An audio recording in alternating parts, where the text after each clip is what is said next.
And at this time, I'd like to invite all of you to please rise and join us in reciting the Pledge of Allegiance to the flag. I pledge allegiance to the flag of the United States of America and to the republic for which it stands, one nation, under God, indivisible, with liberty and justice for all. Thank you. The first item on the agenda is the approval of the minutes of the regular city council meeting held on June 14th, 2016, and the special city council meeting held June 30th, 2016. Is there anyone in the audience or any member of the council that wishes to make any changes or corrections to the minutes? If not, I would entertain a motion for their approval as printed. So moved. Motion's been made and seconded to approve the minutes of the June 14th meeting and the June 30th, 2016 meetings. Discussion? All in favor of the motion say aye. Aye. Opposed? Motion is carried. The consent agenda is before the council, and all items with an asterisk are considered to be routine by the city council and will be enacted by one motion. There will be no separate discussion of these items unless a council member or citizen so requests, in which event the item will be removed from the general order of business and considered separately in its normal sequence on the agenda. Is there anyone in the audience or any member of the council that wishes to either remove or add an item to the consent agenda? Your Honor, I would request that we remove item 5M of the consent agenda. Take it off, right? Yes. Okay. Any other changes? I move for the consent agenda approval. The motion's been made and seconded to approve the consent agenda with the exception of item 5M. Discussion of the motion. All in favor of the motion say aye. Aye. Opposed? Motion is carried. Elizabeth Weifel from Flaherty and Hood would like to appear before the council this evening, so I would welcome Elizabeth. Good evening. Thank you. I'm just gonna move that.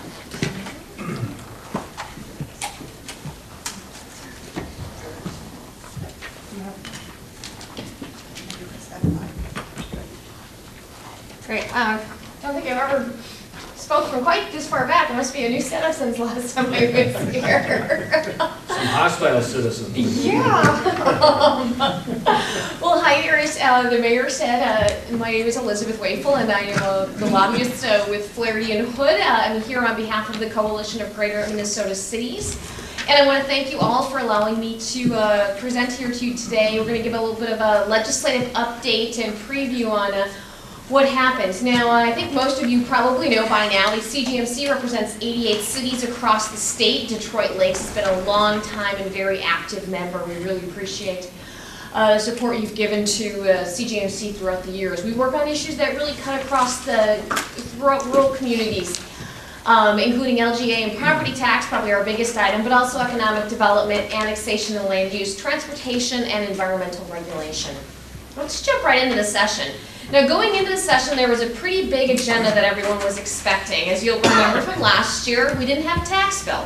We didn't have a comprehensive transportation package. So we were hoping there would be some of that this year. And then I think, as you all probably know, we were hoping for a bonding bill this year. I also work with the cities of Detroit Lakes and Frazee on the Harlan Trail, and we were really hoping to get that and some other stuff done this year in a big bonding bill.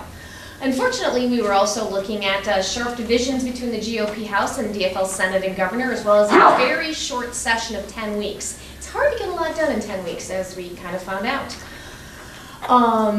You know, the budget forecast continued to show a surplus. We were looking at about $900 million going into there, but you know, there were concerns about an economic slowdown, and it made lawmakers cautious. The two sides took two very different views of how we should approach that surplus. The GOP hoping that we could use it for tax cuts and transportation funding. The DFL favored using it for one-time spending and finding new dollars for transportation. Our goals going in there, again, probably no surprise, wanting to return LGA to 2002 funding level, trying to pass some economic development programs, comprehensive transportation package, and do some funding for water and wastewater infrastructure. So it was a busy, despite the short length, kind of a busy session in terms of what we were trying to get done. With respect to LGA, you know, we were trying to get back to that 2002 level of the last legislative session. We were actually successful in the Senate and got a proposal that would have increased it back to that level, phasing in over 2 years. Unfortunately, the House proposal kind of went the opposite direction, cutting $84 million from 3 out of the 4 largest cities and not putting new money in for any other cities. Of course, there was no tax bill that was agreed to by the end of the session. Spent a lot of time working on this issue between the 2 sessions, getting cities to pass LGA resolutions, meetings throughout the state, LGA editorials, a lot of different activities, really working with our communities to really press the need for stable and increased LGA, as well as some of our other rural agenda items. Going into the actual session, again, made it a focus of our legislative action day, and one of the things we saw was that the House backed away from those tax cuts. And I think all of us, legislators and citizenry alike thought that going into this session, the tax bill really was something we could get done. It was one of those areas we probably could find agreement on. And that tax bill that we saw the last end of session did increase LGA. Didn't get it quite up to the 2002 levels, but getting it up there. And the majority of that money did go to Greater Minnesota. That kind of, you can see where if the tax bill would have passed, where the appropriation would have been heading. I do want to point out 2 other things that we have been working on from a tax policy standpoint, because we know LGA is very important to our cities, but it's not the only thing that's important.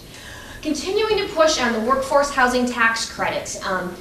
It was in the Senate tax bill. The House did not have, and that's something we're going to have to continue to push, because quite frankly, we continue to hear this issue from all corners of the state. We need to do something about workforce housing.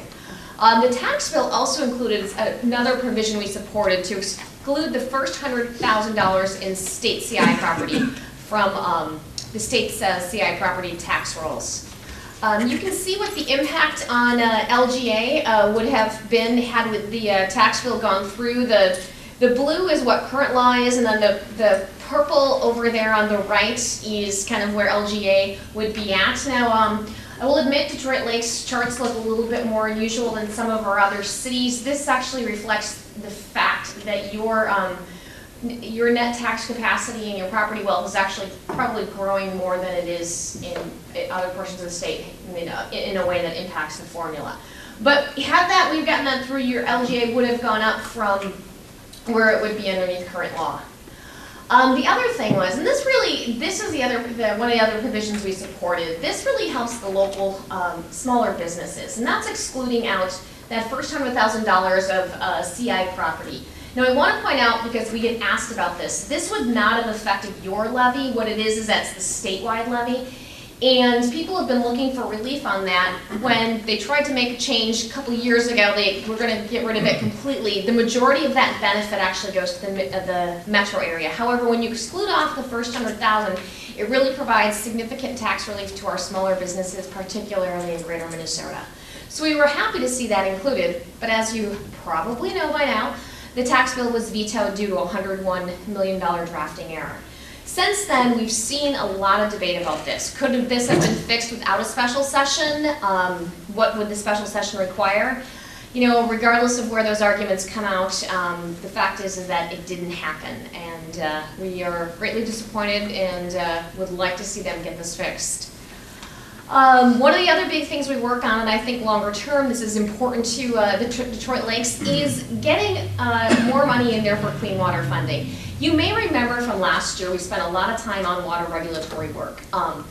Now we were able to pass some modest improvements. Unfortunately, a couple of those were vetoed.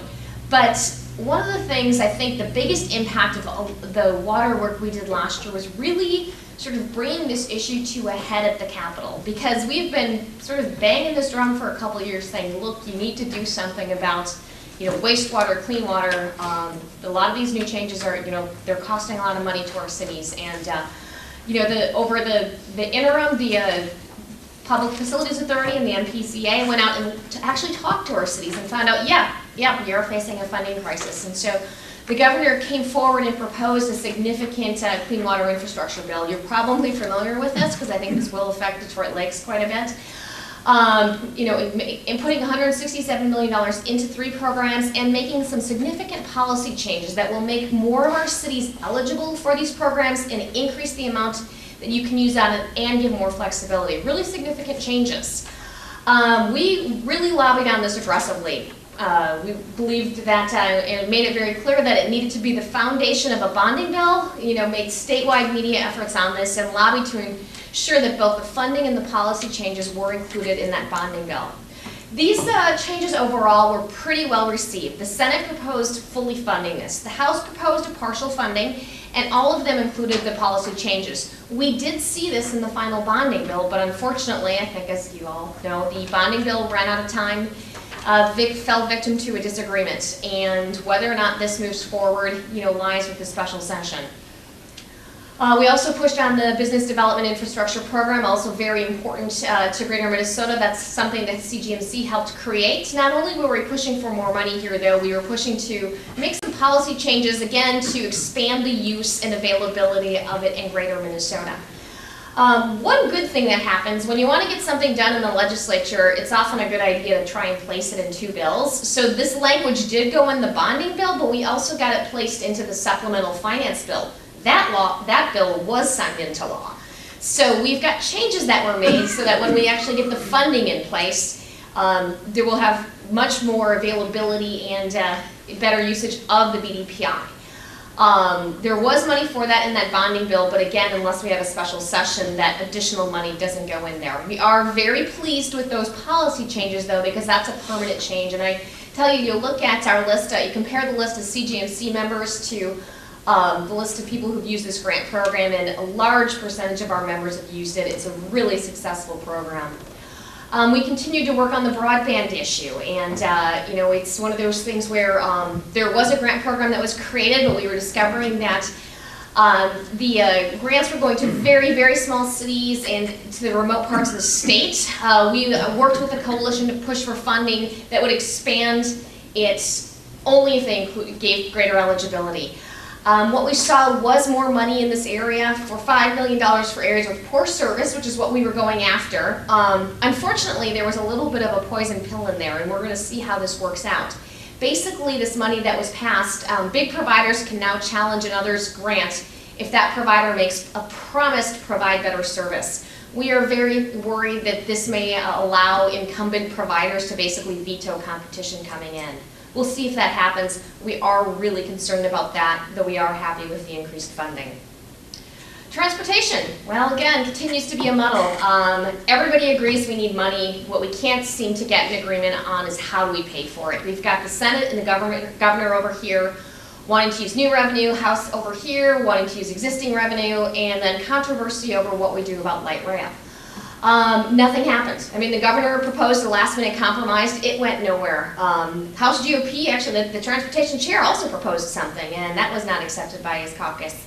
Bonding bill included some transportation, but we all know what happened with that. So basically, we had a legislative session where all those big-ticket items I mentioned, we had some really good stuff going into them, but it didn't happen. No comprehensive transportation package. The bonding bill fell apart in chaos. And the tax bill that was passed by wide bipartisan margins was vetoed because of a drafting error. So no tax bill, no bonding bill, no transportation package.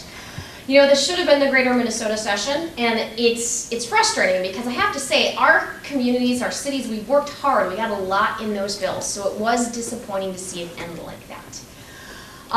What did we learn? I mean, we really were active on lobbying, and it made a difference. Significant effort will continue on that. And we saw that the aggressive media strategy we used was really effective. And we also saw, I think, with the wastewater program, that environmental programs, we can make some progress. It's just going to take a couple of years. We really did see a 2-year difference in attitude on that. Upcoming events. Next week, if any of your calendars free up, we are going to have a pretty good summer conference down in Austin. We're going to be doing candidate forums across the state. One of the reasons we want to do that is we want to start talking to legislators about, hey, what are you going to do next session to make sure that this doesn't happen again, and what are you going to be doing when you get to the legislature to make sure that your communities are supported. We're going to be doing those with a lot of the contested races across the state. Then we'll be back up in northern Minnesota for the fall conference in November, where we'll be discussing policy. We'll have an idea of what happened with the election and talk to all of you about what we can do next to make sure that next session really does work for Greater Minnesota. Thank you again, Detroit Lakes. It's always such a pleasure to be up here. You've been a long time, very supportive member of the coalition. We hope you continue to do so, and love to see some of you at our upcoming events. It's a lot of information. Any questions? I've got a question. What do you think the chances are the governor's going to call a special session here? Do you think it's too late for that? It's never too late. I don't think we'll see one until after the primary. The Speaker of the House has got a primary challenge of somebody actually from the right of him who thinks he's not conservative enough, so I think there's a little bit of reticence there to come to an agreement. I think that the closer, unfortunately, we get to the election, the harder it is. I wouldn't rule it out, but I don't want to raise anybody's hopes. I think that maybe, when things become a little bit more clear in August, we might see something. And quite frankly, sometimes intervening events, heaven forbid something, happens that causes us to have to have a special session. But right now, I never say never. It's looking less and less. If it does happen, it would probably be called in the second half of August. Other questions for Elizabeth? Just a comment from the council. I think with the bonding bill not happening, I'm sure all of you know, with the help of Elizabeth and Flaherty and Hood, we did get the $3.3 million we requested to finish the Heartland Trail between here and Frazee. So if it actually gets passed, we would have the dollars. It would be in there. And it would be in there. And I think also it obviously affected our wastewater plant because we had some requests for funding in there too. So it's important to us. Thank you, Elizabeth. It's always nice to see you, and have a nice trip back. Thank you very much, and again, thank you for all your support. Yeah. At this time, I'm going to have a couple of new firefighters come forward. Christopher Espy and Austin Peterson have obtained full membership now in the fire department, and they've completed their one-year probationary period, so we'll officially swear them in. You gotta come further. I want everybody to see you. So I'm gonna do this at the same time, so when I say I, state your name, you'll both state your name, and we'll go forward together. So raise your right hand, please. I Austin Peterson, Christopher Espy. promise that I will humbly serve all customers, Promise that I will serve. Promise that I will humbly serve all humbly customers serve all customers with an urgent response to their crisis, with an urgent response to their crises, with compassion, sincerity, and concern, with compassion, sincerity, and concern, patience, kindness, and respect. patience, kindness, and respect. I promise that I will at all times I promise that I will at all times conduct myself in a manner conduct myself in a manner that reflects positively that reflects positively on the fire department and the city of Detroit Lakes. on the fire department and the city of Detroit Lakes. Finally, I promise to follow the policies of the fire department, Finally, I promise to follow the policies of the fire department, uphold the laws of our state and nation, uphold the laws of our state and nation, and the ordinances of the city of Detroit Lakes, and the ordinances of the city of Detroit Lakes, and that I will faithfully discharge my duties and that I will faithfully discharge my duties to the best of my abilities, so help me God. to the best of my ability, to help me God. Okay, congratulations, thank you.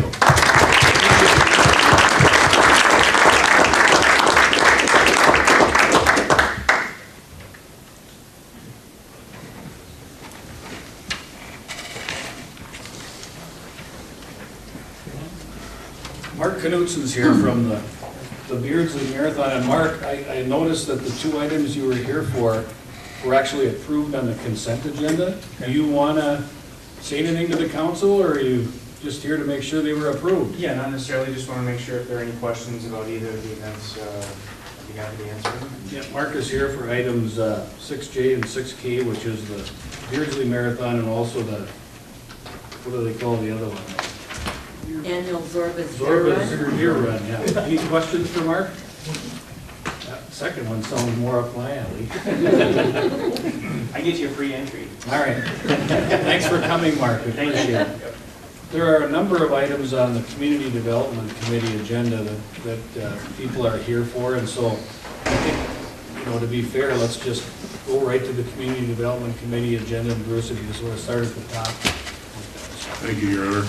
Item A, consideration of resolution amending the conditional use permit for Riverview RV Park.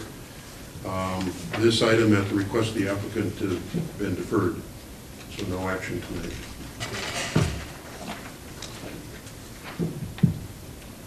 Item B is consideration of resolution denying the variance request to allow a 16 by 20-foot accessory structure in the front yard in the Shoreline District at 1861 Bridgeview Boulevard. The Planning Commission has looked at the conclusions of law and recommend denial of this variance request. This Community Development Committee also recommends denial, and I so move. Second. Motion's been made and seconded to deny the variance request at 1861 Bridgeview Boulevard. Discussion on the motion. All in favor of the motion, say aye. Aye. Opposed, the motion carries. Item C, consideration of resolution approving the variance request to allow a 16 by 18-foot addition to a non-conforming building at 414 Front Street East. It's Ronald Lawrence. Again, the Planning Commission has reviewed this, recommends approval, and Community Development Committee also recommends approval, and I so move. Second. Motion has been made and seconded to approve a variance request at 414 Front Street East. Is there discussion on the motion? All in favor of the motion, say aye. Aye. Opposed, motion carries. Item D is consideration to a resolution approving a conditional use permit to allow a guest cottage at 1116 South Shore Drive. You have an updated resolution maybe on your tablet or in front of you. Based on discussion with the Planning Commission and then further discussion with the Community Development Committee on Thursday, we recommend approval subject to the following conditions.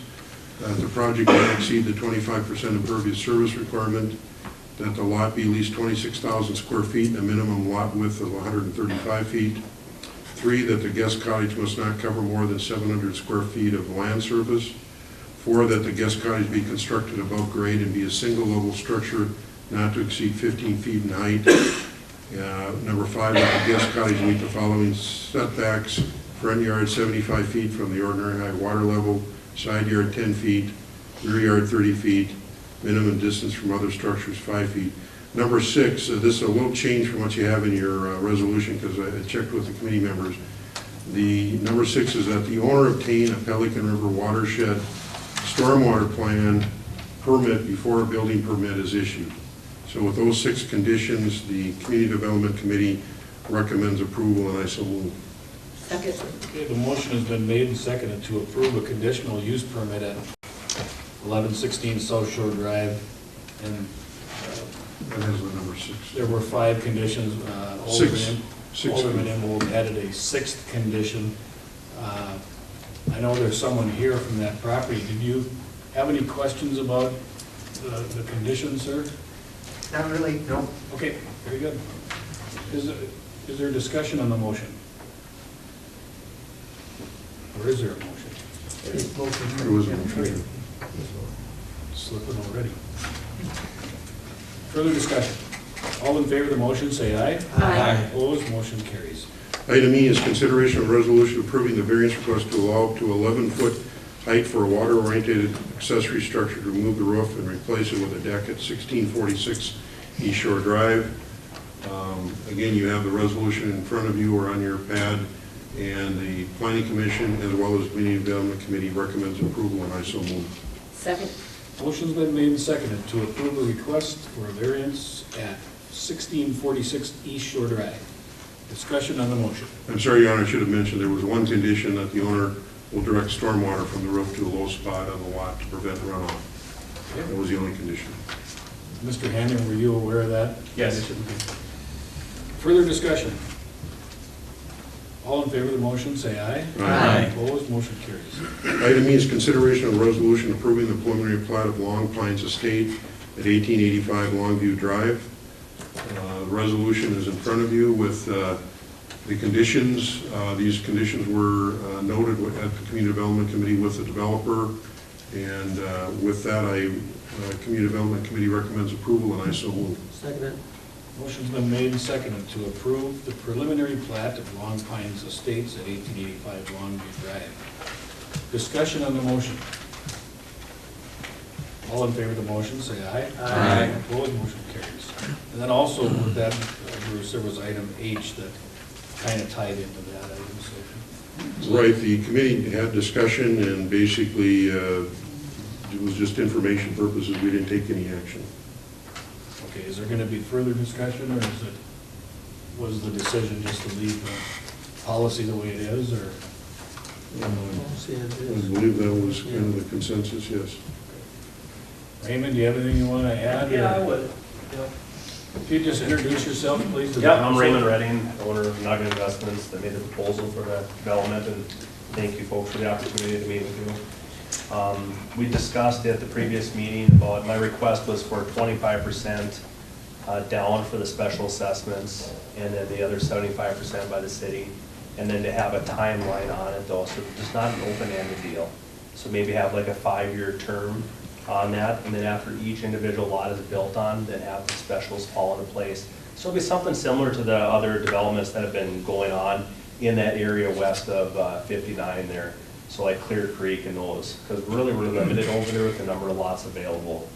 So that was my request, to just help with that assistance, and we're gonna be doing the project in phases, so it isn't gonna be such a big undertaking, so it's a little bit less risk for everybody at that point. And it just really helps out, so it keeps the beginning lot price down when you have the specials on the end, and it helps consumers to get into the homes. Because what happens is when you pay the specials off, you have to add that to the lot price, which inflates that lot price, which is harder to get homes qualified, because we're competing with comparable sales in the area where that was allowed, and it's really hard for the appraisers to appraise that. And that's what that battle that we fight. So I appreciate your consideration in that. So thank you for your time. Thanks, Raymond. So I guess I would just ask that, you know, if that's a final decision by the council, I understand, but if there's some room for further discussion, I have talked to Raymond about this, and I think there's a legitimate concern with, you know, with that assessment policy the way it is. Ron? The only comment I have on that is that we've been down this road before, and as I said at our meeting the other day, we currently have 240 lots in the city of Detroit Lakes available for people. And if we did your plan on an average of $25,000 for our specials, that comes out to $6 million. Under your plan, you'd pay 25%, would be $1.5 million. Then the taxpayer of Detroit Lakes would have to put the balance of $4.5 million for 5 years and hope we get the money at the end of that time. And we went through this before where we had developers that came in, got a little bit too greedy, and ended up they couldn't pay for those lots. And then it comes back on the burden of the taxpayers. And that is the true cost of what it's gonna cost to build that house. And I personally, I don't know how the rest of the council would think, but I don't think that the taxpayers should be on the hook to help the developer with that kind of expense. That is part of buying a house, owning a home. When you're building, you've got to put in your streets, you've got to put in your curb and gutter and water and sewer. So that is an actual cost. And I just don't feel that the taxpayers should be on the hook for that. And that's the reason I voted for it the way I did. Yeah, and I respect your opinion. Can I speak again? Sure, go ahead. Okay. Yeah, I respect your opinion on that and stuff. The criteria you bring up about the 240 lots, and maybe Mr. Larry Redmond can answer this, but I don't think that's an accurate count anymore. And isn't that old data, Larry? Can you answer that question for the council? Or? That assessment was done in May of this year, but it's based on the county's records, and so they may not be as updated as we would like to have them, but it is the most currently available information.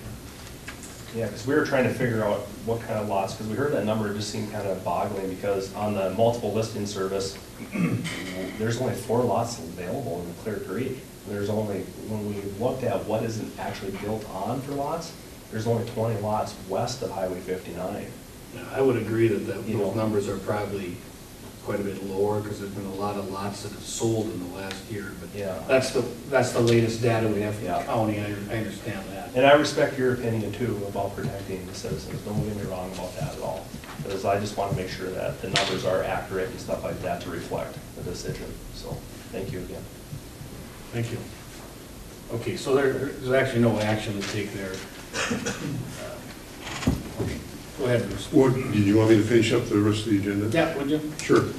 Just cover that. Number G is consideration of resolution setting a public hearing for the street vacation of a portion of Longview Lane. Again, the Community Development Committee recommends approval, and I so move. Second. Motion's been made and seconded to set a public hearing for the street vacation of a portion of Longview Lane, and that would be at our next regularly scheduled council meeting, correct? Discussion on the motion. All in favor of the motion, say aye. Aye. Opposed, motion carries. Item I is update of the Shoreline Ordinance Committee's proceedings so far. We had our third meeting last night. We've had good participation. The committee last night actually put some specific items down. I believe our staff is going to redraft the proposed ordinance that was out, that you guys probably all have on your iPad somewhere. So that the staff will update the ordinance, send it out to committee members, and also I'm assuming we'll send it out to council members, all council members. Yes, I would think all council members would want that. So we'll ask all council members to get it, and of course, anybody in the public that wants it. Our next meeting is August 1st, 5 o'clock right here in the council chambers. Councilman Zeman joined us last night. We appreciated that, and so certainly any other council folks or any member of the public who want to attend can do that. So this information we'll get, is it going to be understandable so we know how to compare the old to some of the proposed changes? Yes. Okay. Because some of this stuff gets kind of technical, that's the only reason I asked. It will be understandable. After a couple of years, it'll be understandable. More understandable.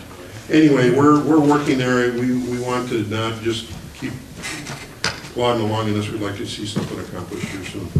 Anything else on your Well, agenda? yeah, we had item M that we took off consent. And the reason for that is just to make sure that people know that that is a hearing on annexation, but also I believe we will be discussing that at the Community Development Committee meeting on August 4th. And do we notify the residents of that also Residents will be notified of that hearing. for August 4th, for the CDC? They would not be receiving a notice for the August 4th meeting. Okay, because last time the annexation was on August 4th and we notified the residents to, because it should come to CDC and then go to the council. So we're just making sure that everybody knows it's coming to CDC first. So Larry, did you say we're going to notify them? We can certainly do that. Okay, thank you. All right, Bruce, thanks. And then, if I can, Mayor, I want Larry to stand up and brag a little bit about some of the projects going on in the city. I know that, as you've noted, we've had a lot of progress going on, and I thought it would be good for the council and the public to hear what, unless you want to do that yourself, it's up to you. I'll see how good he does. I can always embellish it. All right. You can always embellish. The first project I'm going to talk about is McKinley Plaza, and everybody can see what's happening there. There's a lot of progress going on. Their plans are to open in early September with that project, with the apartments and the commercial. Some of the commercial sites are already doing their own fit-up in those buildings already. The other project I'm going to talk about is the Fairfield Marriott, which just got underway less than a month ago. And so there's a lot of progress going on there. The houses have been demolished. There's been some site grading at the site. All of their stormwater BMPs are in place. They have their silt fence and all of that in place. So thankfully that was in place before we had the downpour last night. That project is a $12 million project, and we hope that that will be open sometime in March or April of next year. So their deadline is April next year. So some of you have a bet going on about whether or not they'll finish by April, but we'll see. I'm keeping my fingers crossed. I think they'll make it. The other project that we have that's going to be starting this summer is Holiday Station Stores is planning a new station and car wash right across the street from where they're at right now. That is a $5 million project. They have their building plans into us. They have been reviewed by our building official. I am in the process of reviewing it. We're waiting for them to provide us with a land disturbance permit, but everything is going very well, and that should start as soon as they can get their permit. Larry, one of the questions I get a lot, do we know what the restaurant is on the south side of McKinley? Has that been announced at all? Not to me, Okay. so I don't know what that is. And they keep telling me that they like to leave that for the owners to announce. So Okay. I think some people know, but they aren't letting me know. Any further questions for Larry? Jamie, did you have something you wanted to bring up? Yeah, back to item M on the Okay. Spillman property. I thought we were gonna annex that as agricultural. Isn't that what we discussed earlier? This is another piece. Oh, that he's looking at, correct? He's looking at, I can address that. The council has suggested that they would prefer to bring properties in zoned RA residential agriculture and then deal with the zoning issues at a later date. And while that is understandable from your perspective, from the perspective of the people requesting the annexation, it's quite different. And somebody might want to be annexed if they are zoned what they want in order to use the property the way that they would like to. And if that isn't the case, then they maybe would not want to be annexed. And so I don't think we can prevent people from making that request. We can certainly deny it and say we're going to bring it in as RA, but we have to give them the opportunity to make that request. And so the requests will come in that way, and then we would have to, on each individual case, decide how we want to deal with it. but if I understood your question, Jamie, this is another piece north of where he's already been annexed. So what is it, 2.5 acres? It's a 2.5 acre piece directly north of the piece that we annexed earlier. As, what did we annex the first one as? RA. RA. And what is this request at? This is I a guess I don't know request why to we annex do two this properties. 2.5 acre piece as R3. It's got a fourplex on it right now. Thank you, Larry. So anyway, on the radio tomorrow, you can embellish as much as you want. Okay. Sounds good. That's all, Your Honor. Is there anyone else in the audience that has something that they would like me to adjust to accommodate their schedule? Now I'm going to go back. We have a few public hearings we have to take care of. So at this time, I'll adjourn the regular meeting and call to order a public hearing to give consideration to the granting of an on-sale intoxicating liquor license, Sunday liquor license, and a 2 a.m. liquor license to Roasted LLC, doing business as Roasted at 815 Washington Avenue for the period August 1st through December 31st, 2016. Is there anyone in the audience that wishes to speak to the issue of granting those liquor licenses? Hearing none, that public hearing is closed, and I would entertain a motion. Your Honor, this came before the Liquor and Gambling Control Committee. We reviewed the request and recommended approval to granting an on-sale intoxicating liquor license, Sunday liquor license, and 2 a.m. liquor license to Roasted LLC, doing business as Roasted. And I so move. Second. Motion's been made and seconded to approve the 3 liquor licenses. Discussion on the motion. All in favor of the motion, say aye. Aye. Opposed, motion's carried. And what is Roasted, if I may ask? Do we know what Roasted is? I believe it's a wood-fired pizza Oh, restaurant, and they wanted the full liquor license. The building's being renovated right now, however, there is some delays with that process. They're anxious to get inside, they're hoping to be open in mid-September okay. if the contractors get it. Thank you. At this time, I will call to order a public hearing to receive public comments on the matter of providing host approval for the issuance of revenue obligations to Ecumen CDL Homes LLC.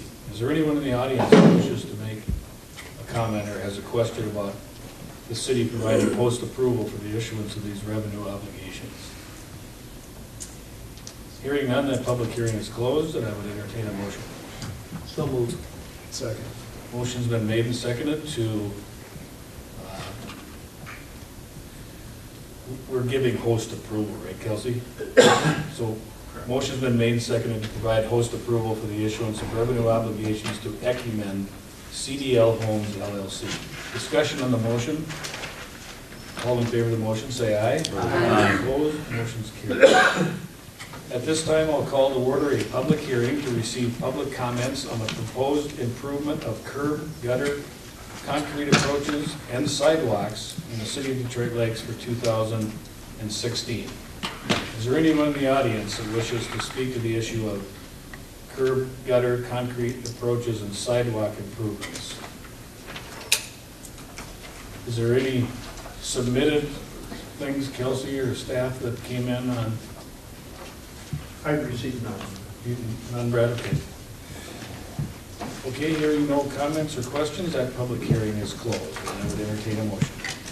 I so move. Is there a second? Second.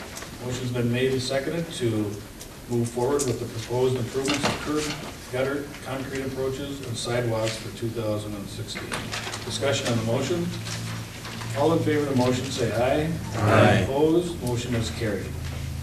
This time I will call to order a public hearing to give consideration to the establishment of redevelopment project number 36, adoption of a redevelopment plan, and establishment of tax increment financing, District 36-1.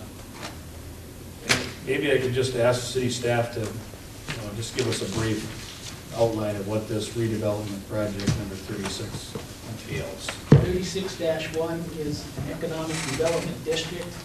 It is for it's for Absolute Ice Company. They plan to construct an 11,000 square foot facility at a cost of $3 million, and they have requested $140,000 in tax increment financing.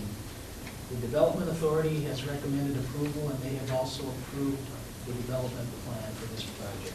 And where is that located, Larry? That is located at the Tower Road Industrial Park site.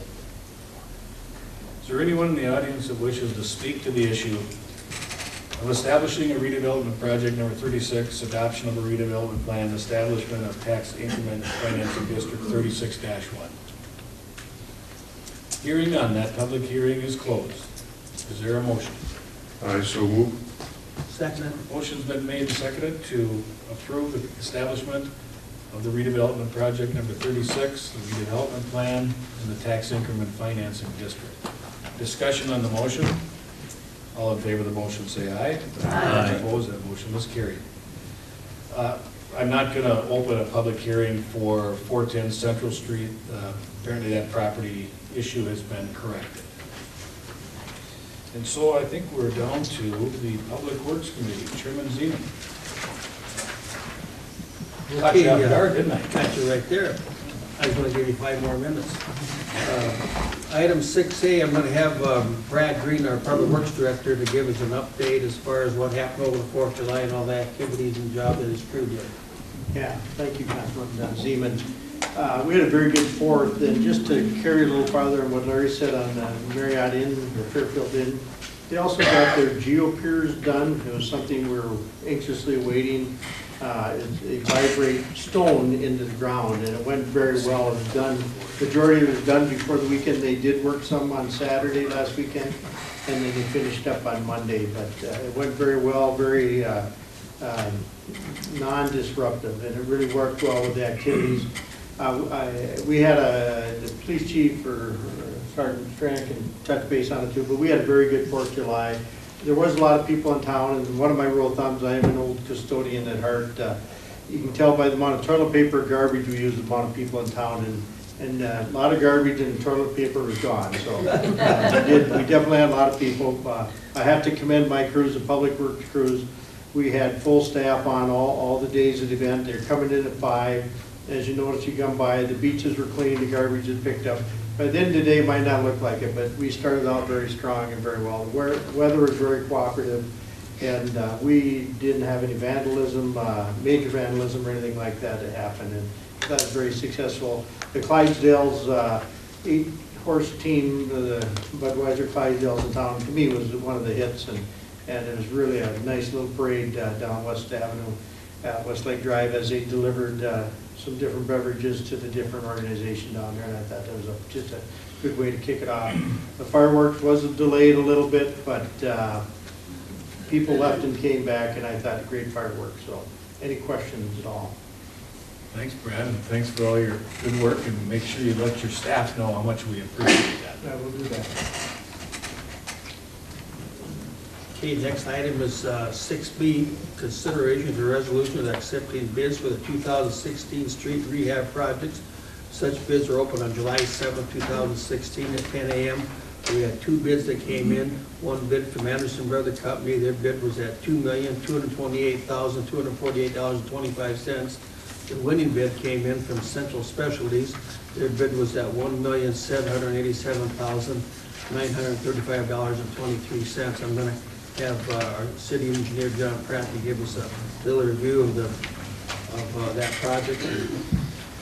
Certainly. As Mr. Zeman indicated, we took 2 bids last Thursday. low bid from Central Specialties. It was about 14% higher than my estimate. I do miss once in a while, and I swung and missed on that one. Ultimately, I think I got a little bit aggressive with my estimate, hoping that we could get the bituminous for it. That said, it was still substantially lower than prices that we typically see. If I take the Central Specialties bid and sort of plug in prices that we would typically see for bituminous, we're looking at right around a $400,000 savings overall for the project. So all in all, the project definitely came in good, but just so the council's aware, the number was up about 14% from the estimate, which is the numbers we presented at the public hearing. So those numbers are going to likely be reflected in the assessments at the end of the project. Just to give everybody a quick snapshot, 100-foot lot, residential, mill and overlay. Preliminarily, at the hearing, we had told people about $1,350. Under the bid, it'd be about $1,534, so about $200 increase for a 100-foot lot, mill and overlay. If on the other end of the spectrum, if you had a full depth reclamation for a commercial property, we were saying right around $2,800, and now we'll be closer to $3,181. So up a little bit, but still good numbers. Questions? Thanks, John. The committee recommends and I so move that we accept the bid from Central Specialties for the amount of $1,787,935.23, and I so move. Second. Motion's been made and seconded to accept the low bid of Central Specialties for our 2016 street rehabilitation project. Discussion on the motion. All in favor of the motion, say aye. Aye. Opposed? That motion carries. Item C, consideration to resolution accepting a preliminary engineering report and setting a public hearing for a water and sewer extension project from the intersection of Randolph Road and Chris Street to Fortune Avenue. The committee recommends and I so move. Is there a motion's been made and seconded to accept the preliminary engineering report and to set a public hearing for water sewer extension projects for Randolph Road, Chris Street, and Fortune Avenue. Are we setting the public hearing, or are we just accepting the report? We're accepting the report. We want to do both? Do both. Okay. Discussion on the motion. Well, I think we're gonna have a public hearing, so the folks in that be affected will be notified. I think just for council, where I think we're not looking to do the project. There's only four businesses in there, and the amounts are quite high for what the project will cost. So we'll have the hearing. You have the hearing and then let the owners decide what they want to do with that. Sure. Further discussion. All in favor of the motion, say aye. Aye. Opposed? Motion carries. Next item is D. We'll have the city engineer give us a monthly project update and status of where we're sitting down on our current projects. John? Do we have that up here by chance? If you're here, then you would have. There, I'll cheat off Jay's. That works. Oh, no, it's there. I can read Jay's better. Get a jab in there. Like yours. No, you're fine. Washington Avenue, people might have noticed there was a little bit of work down there. I think it was last week. They did do some replacement of some dead sod. And at this time, there's no more outstanding issues. The county's good on it. They've completed all the correction work that they needed to do, so we're preparing to send the final paperwork off to them, and that'll likely come before the council next month for final payment. Highway 10 and 59, there's been some activity on that project, namely kind of the final piece there, final paving that happened on the portion of frontage road between the old Grover site and MnDOT. Finished the 3/4 intersection up by MnDOT on Highway 10, striping and things like that. They have a little bit of minor work left to complete with some turf establishment, things of that nature. Our public utilities got the lighting in. So really that project is kind of in that 98% category. It's open to traffic and pretty well done. So we'll be working with MnDOT to finish some minor things out here. Dan Street, Peter Street, Tower Road, project's basically done, other than we have some issues on turf up on Dan Street that we're working to resolve with the contractor, so we haven't issued a final payment there. Westlake Drive, the only thing to update on that is we are having a meeting with the watershed on Thursday, looking at the possibility of putting a joint grant application together, going to Bowser to help offset some of the costs for the stormwater and shoreline restoration. It would be kind of a comprehensive grant that would include Westlake Drive, possibly some of those improvements on South Shore Drive that we talked about last month, and also looking at doing some improvements down at the old baseball fields and the old industrial park, maybe converting those into some stormwater treatment type basins. So that's what's happening on that front right now.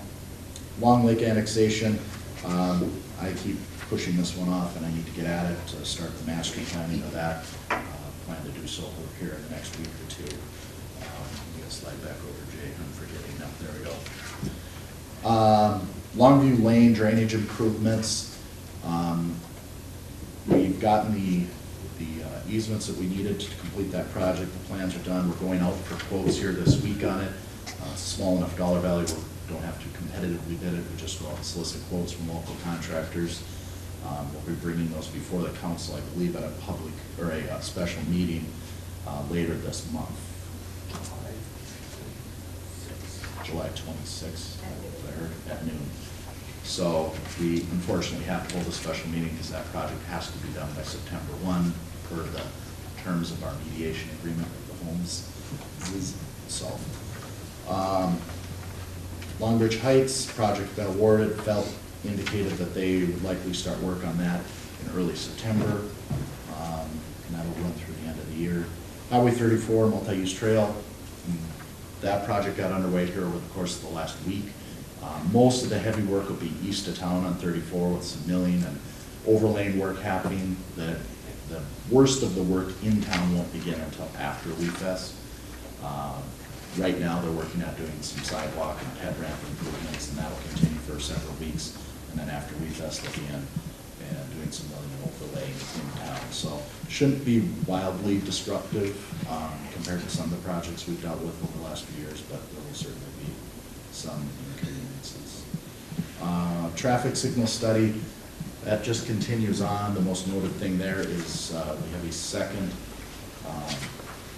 public business informational meeting on July 25th at 5 p.m. out at MnDOT. I would certainly encourage council, public, anybody that's affected to come to that, learn a little bit more. It's really just going to be refining some of the topics that have been talked about at the last one, namely for public that are paying attention. There'll be some changes at the Chris Street and Highway 10 Randolph Road intersection. The two primary options that are on the table right now involve a right in, right out off of Highway 10 and a 3/4 intersection. Both of those would offer a pretty significant level of improvement in terms of how that intersection operates. And then also there would be discussing the traffic signal on Shore Drive and Highway 10. 2016 rehab, we talked about that, awarded bids, so we'll get those contracts to the contractor. I anticipate August, September work primarily there, and the last project's on hold. Any questions for John? Thanks, John. And we know why you're late, because you're at JC and it's water carnival, right? No, actually, trains. That was the nicest way I could say it. Okay, Ron. Okay, item 6C is consideration to the request from the Leighton Broadcasting to waive the pavilion rental fee of $1,100 for a community celebration honoring Andy Lee's career and his commitment to the Detroit Lakes. And the committee looked at this request, but we have to deny it because it's not that we don't like Andy Lee, and we do appreciate all the stuff that he's done for us. But for years now, we've had a policy in order to keep the pavilion operating the way it should. For years, we were going in the red, and there comes a cost to running the pavilion building down there, and with staff and rental the tables and chairs and so forth. And we put in the policy for both private businesses and private citizens, as well as nonprofit users. And this is a fee that we charge everybody, whether you're a church or American Cancer Society, whoever you may be, there's a fee involved, and for that reason, we recommend that we deny this request. And I so move. Is there a second? Second. Motion's been made and seconded to deny the request for the waiving the pavilion rental fee. Discussion on the motion? I'll do the proclamation for free, if that helps. Discussion on the motion. All in favor of the motion, say aye. Aye. Opposed, motion carries. Item F is consideration to the request is to be submitted by Jeremy Walker and Taylor to hold a flyboard night show. This is like a light show, and to have a DJ in the city beach for Friday, August 19th, 2016, from 7:30 to 11 p.m. at night. I can understand they talked with Brad. Do you have any more information about what all this is about? It's like a light show out on the water with their flyboards, and it's anyway, the committee recommends that we go ahead with it. Excuse me. Okay, got a person back there. Come on up and tell us about this event. I got a zip drive I'm of assuming production you I've know done, about it. if you wanted to see it. But basically, I'm Jeremy Walker. I'm originally from Mankato, Minnesota. I did a production down 2014 at Madison Lake by Mankato, Minnesota. Basically what we do is, I don't know if you've seen the flyboard where we have the jet ski in the water. So we're looking to bring kind of like bringing Vegas to the shores of Detroit Lakes. We'd like to put a small DJ with some music to illuminate across the beach, facing the crowd, and some into the water, just so we can have some rhythm going on. We'd have 3 flyers across the water. We're looking at about 75 yards to 100 yards long, somewhere between Lakeside to Zorba's area, JK Marina area, and then about 35 yards back, about 10 to 20 yards off the shore. We've got to be deep enough for the maneuvers. We're looking to basically set the music with the laser light show, with laser lights set up along the beach line, and the setup would be real quick. We wouldn't try to take too much time getting it set up, and tear down is pretty quick as well. I talked with the sheriff about our safety precautions that we're concerned about, and that would be keeping boaters from getting within our perimeter. He was aware that we usually use a floating buoy, marker buoy, to kind of signify where our area is. And then the show lasts about 45 minutes. We like to start at dark so we get a maximum visual with the laser lights hitting the water jets underneath us. And I guess I started doing this basically a tribute to the 9/11 situation. So it's basically a tribute to service members to start out. We raise a large American flag, and we have 2 flyers holding the flag during God Bless America and the national anthem. That's how we'll start out. We have a torch that follows the flag as a Liberty torch. Then we have some intermission time where we'll do some announcing and promoting of the sport itself, and thanking some of our local sponsors, of course, and introducing some of the top world riders around. These guys perform in Dubai every year, and they're reaching heights of about 65 feet. Triple back flips, corkscrews, stuff that you just don't get to see every day. So the reason I picked here, I moved up here. My kids live in West Fargo. That's what brings me here. And I'm very passionate about this sport and really like this community. So it's a good way for me to step into the community, and I wanted to extend this into other years and also piggyback maybe July 4th in the upcoming years to add to some of that light display kind of stuff. Okay. Just a question for you. I see you're starting out at 7:30, but you're saying that actual light show and everything doesn't start till maybe around 10 o'clock. Yeah. So what are you doing from 7:30 till 10? Well, we're not real sure if we necessarily need the 7:30. We're just wanting to have ample light for cords to be rung out for the lighting, and we're just getting set up. We'll probably want to turn the music on around 9, just for light music to kind of get people to draw in. So, And you know it's not very deep out there. yeah. Don't these guys go up in those things and they'll come down, they'll go under the water and stuff? Well, I do the choreography for the routines, so we eliminate a lot of the diving for certain areas. We can do a dive at 6 to 8 feet, depending on how high we go, but that's something we're gonna be scoping out all afternoon, putting everybody where they need to be, because safety is we do this. Further questions by the council? Bruce? Yeah, just great, happy to have you in Detroit Lakes, but I think in your application, you understand too, we do need you to help with cleanup afterwards, so that. Yeah, absolutely, and all the volunteers part of this would do anything we needed to do. Okay, thanks. Further questions or comments? I guess I'd like to see this either in front of Zorba's or in front of Lakeside or the beach store down there, just in respect of noise to the residents that live between those two. I guess would be my thought on that. How spread out were you thinking of being?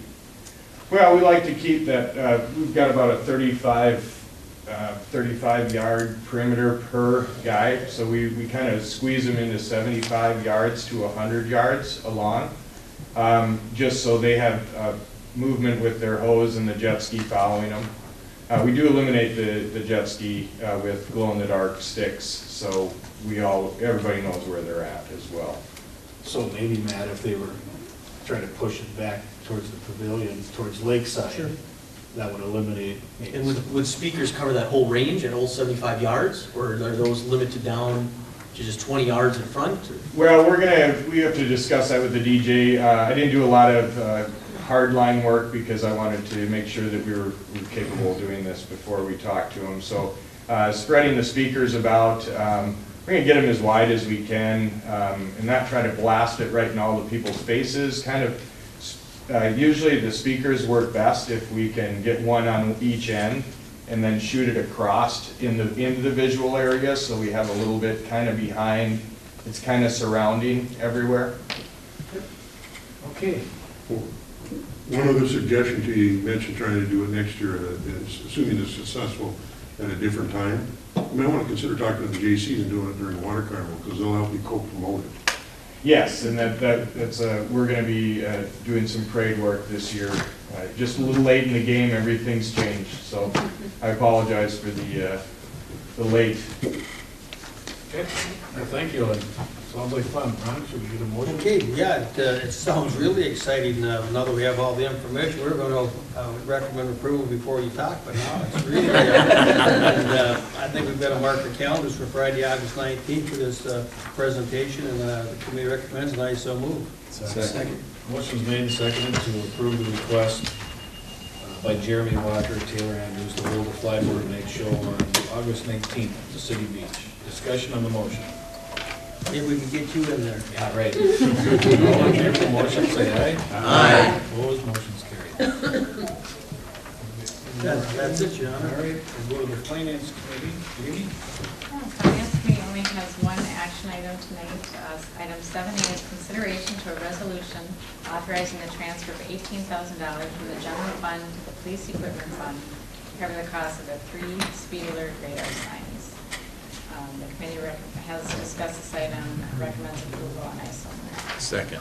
Motion's been made and seconded to approve the transfer of $18,000 from our general fund to the police equipment fund to cover the speed alert radar signs that were purchased.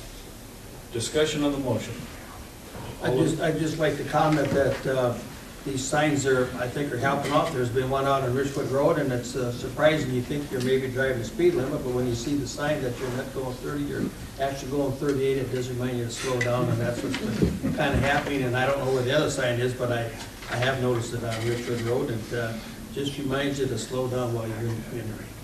I think that's the slowest I've ever driven by your house. Those things really make you slow down though, they work, so, yeah. Unless you're my kid and he wants to see those lights. Sergeant? But we got a bicycle person from KVLM we have to watch out for.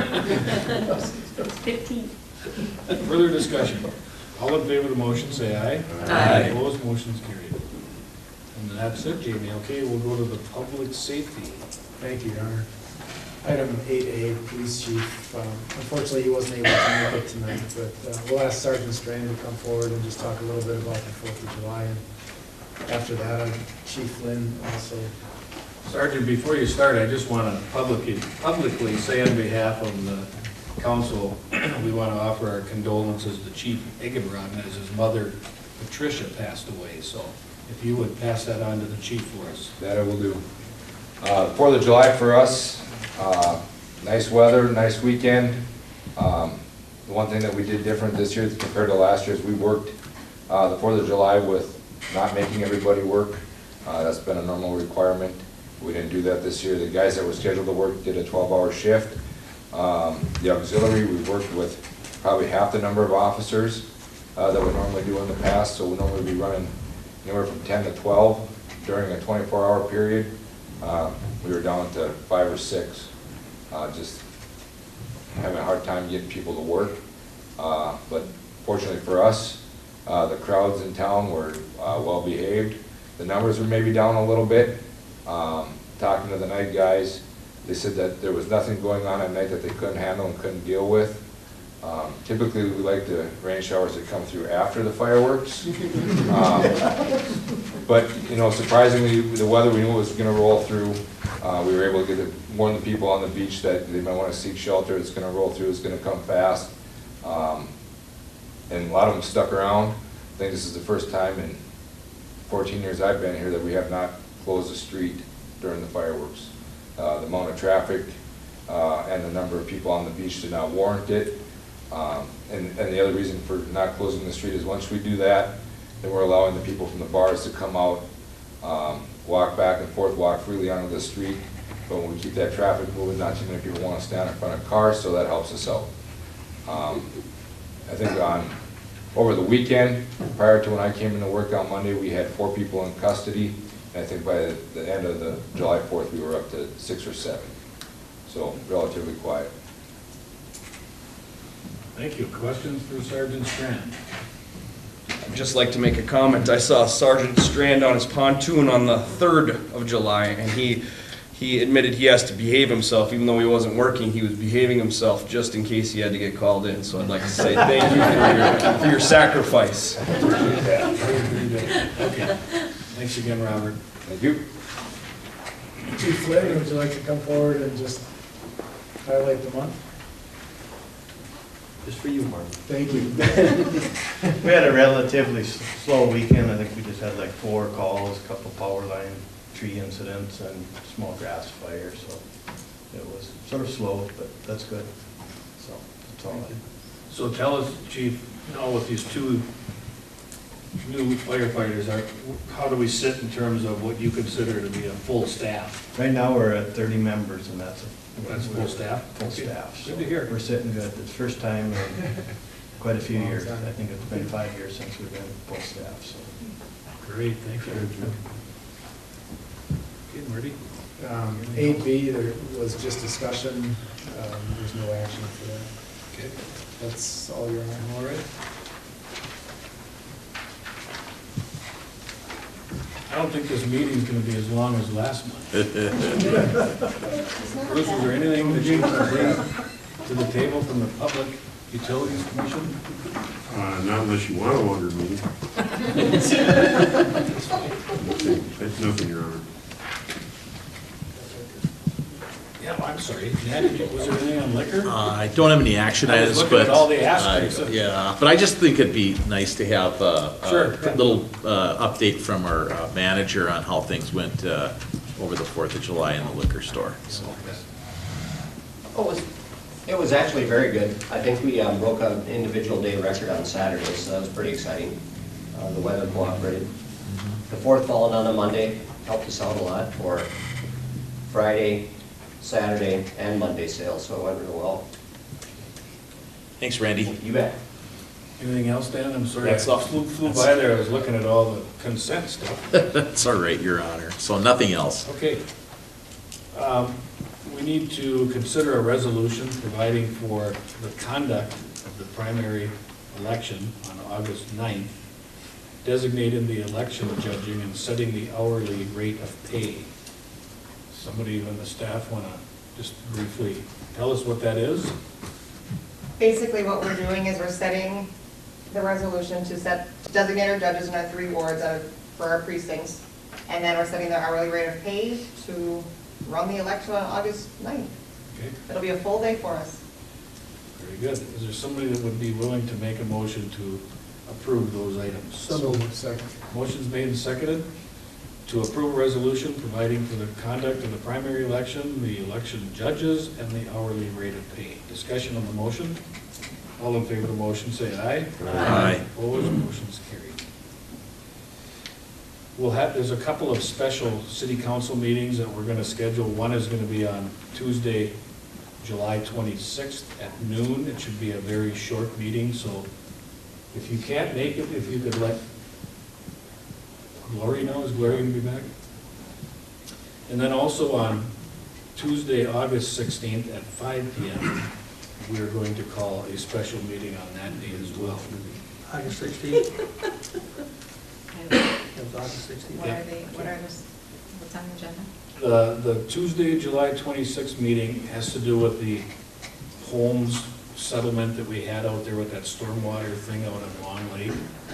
And then on August 16th, is there 2 items, Kelsey? Mayor, Council, on the August special council meeting, there are 2 items. Be the second reading of, you might have heard us talk about these temporary health care units that you can move into kind of your front yard. And state adopted it this last legislative session. And basically, they've given cities the opportunity to opt out of that state law. If you haven't opted out, September 1, you actually have to receive applications. If someone comes and submits it, you have to process it. So our goal is to opt out before September 1. So the first hearing on the ordinance, we have to treat it as a zoning ordinance. So July Planning Commission meeting, they'll have a public hearing. We'll have the first reading then at the August council meeting, the regular August council meeting on the 8th. And then we'd have the second reading at the special August council meeting. The other item is, as we talked about earlier, the annexation of the Spielman property is also an ordinance. So we'll have the public hearing at the August 8th council meeting, the first reading on it, and then also going to have the second reading on it at the special council meeting in August. One of the reasons why we moved up that second reading on the annexation is to give us enough time between elections. Basically, then once that annexation becomes in effect, we have to notify, and in this particular annexation, there is a fourplex on the property, and once they're annexed into the city, it changes their polling place, it changes basically our district boundaries, so it provides us with ample time to get that done before the general election in November. Thank you. Thank you. I don't have I'm sorry. We got that joint meeting from the school, for the 19th, and we can too. Yep. Maybe I think that's coming here. Let me just make sure. It's coming. It's on there, okay, all right. Can I ask a question though here? Were we also doing that bee cave, what do you call it, bee cave? Don't know yet for sure. Oh, okay, all right. I don't have recommendations for the council tonight for the library, the police civil service, and the HRA board. I'm hoping that Mr. Swanson and Mr. Hedstrom will continue. Don't believe Marnie is going to be able to, well, she's not eligible, so if anyone has a suggestion for me on the library board, let me know. I will talk to Mary Haney also and see if she's got somebody in mind. A couple other announcements. There was a roundtable discussion today with Senator Franken's office here at Detroit Lakes. We will have to change our August council and committee meetings due to the primary election. So those items, those time changes are in your agenda. Also, the 2017 Budget Committee meetings are tentatively scheduled for 7 a.m. on August 4th, 11th, 16th, 18th, 23rd, and 25th, and August 31st, and September 6th if needed. We do have the meeting, as Vice Mayor Zeman indicated, next Tuesday, the 19th, and that's our quarterly joint governance meeting, and that'll be held at the They have a school administration, don't they? Lincoln School is that one. Lincoln School? I think that's what I saw. Okay, well, maybe we could have. Is that right, It's Lincoln? at Lincoln, yes. Okay, thanks, Carrie. The, again, the following positions, we've had this in the agenda for a couple months now. Those of us on the council that are up for election this year. So, does city staff have anything else to bring to the forefront? No? Bruce, you got anything to add to the mix? Pam, you've got the mayor scheduled for a wake-up call on those budget dates? Okay, thank you. 7 p.m. I wonder it's such an arduous process. Madeline, do you have anything? Nothing, Your Honor. Matt, how's the water carnival going? Good, halfway through it. Had an incredible turnout for the demolition derby, 2,600 people through the gate, which is incredible, and a big thank you to the fire squad and police and that for the help down there that evening. Thanks for doing that. Also, one other thing that made me really kind of puff my chest out was I went to buy a case of beer on July 3rd and got meted by a guy sitting on a stool, very polite guy out front. He asked for my ID, and God, I was happy to show it to him. So nice job, Randy. You might not know this, but Alderman Inholt was at one time the water carnival admiral. You probably weren't born then, but.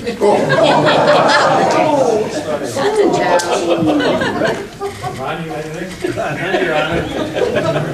I will not be seeking re-election this next term, so anybody that's interested in taking my seat in August, the filing dates are August 2nd through the 8th. And which ward are you in? Ward 2.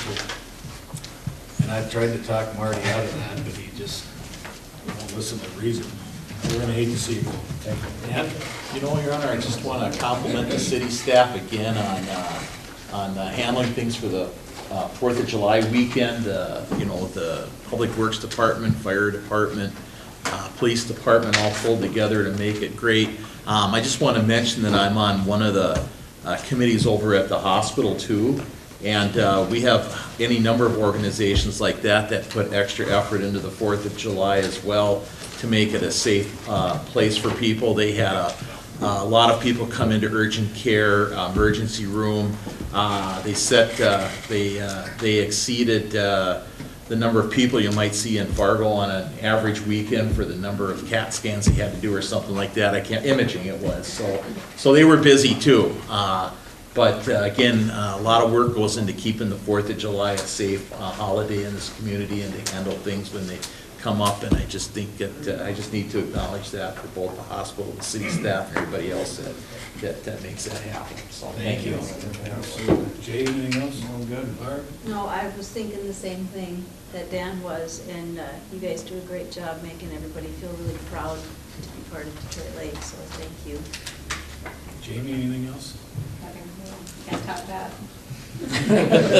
The business of this council has come to a conclusion. The meeting is adjourned.